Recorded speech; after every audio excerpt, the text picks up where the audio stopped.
നമ്മൾ മറ്റുള്ളവരോട് ചോദിക്കൂലേ, നീ അത് ചെയ്യാറുണ്ടോ, നീ അത് ചെയ്തോ, നീ അത് ചെയ്യുമോ, ഇങ്ങനെയൊക്കെ ചോദിക്കൂലേ. ചെയ്യാറുണ്ടോ, അല്ലെങ്കിൽ നീ അത് ചെയ്തോ, അല്ലെങ്കിൽ നീ അത് ചെയ്യുമോ, അല്ലേ, നാളെ അല്ലെങ്കിൽ മറ്റന്നാൾ നീ അത് ചെയ്യുമോ.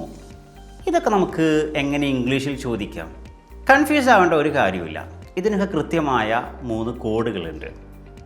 Do you, did you, will you. For example, നീ പത്രം വായിക്കാറുണ്ടോ? Do you read newspaper. അല്ലേ, അവിടെ നമ്മൾ ഡു യു എന്നുള്ള കോഡ് ഉപയോഗിച്ചാൽ മതി. ഡു യു റീഡ്, നീ വായിക്കാറുണ്ടോ? ഡു യു ഈറ്റ് ബിരിയാണി, നീ ബിരിയാണി കഴിക്കാറുണ്ടോ? ഡു യു സ്പീക്ക് ഇംഗ്ലീഷ്, നീ ഇംഗ്ലീഷ് സംസാരിക്കാറുണ്ടോ? നമ്മുടെ ഹാബിറ്റ്സുകളെ കുറിച്ച് ചോദിക്കുകയാണ്. അപ്പോൾ നമുക്ക് ഡു യു എന്നുള്ള കോഡ് ഉപയോഗിക്കാം. നേരെ ഓപ്പോസിറ്റ്, നമ്മൾ ചെയ്ത് കഴിഞ്ഞോ എന്ന് ചോദിക്കാൻ. ഫോർ എക്സാമ്പിൾ, നീ ബിരിയാണി കഴിച്ചോ? Did you eat biryani. നമുക്കവിടെ ഡിഡ് യു എന്നുള്ള കോഡ് ഉപയോഗിച്ചാൽ മതി. Did you eat biryani? Did you read newspaper? Did you attend the programme? അല്ലേ, നീ പ്രോഗ്രാം അറ്റൻഡ് ചെയ്തോ? അല്ലേ, നമ്മൾ ഇന്നലത്തെ കാര്യം അല്ലെങ്കിൽ പാസ്റ്റിലെ കാര്യമാണ് ചോദിക്കുന്നത്.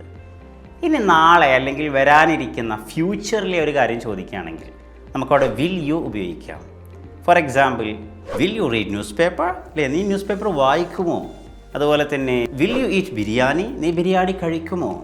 Will you marry me? നീ എന്നെ കല്യാണം കഴിക്കുമോ? അല്ലേ, ഇങ്ങനെയൊക്കെ നമുക്ക് ചോദിക്കാം. Hope you got it. Thank you so much.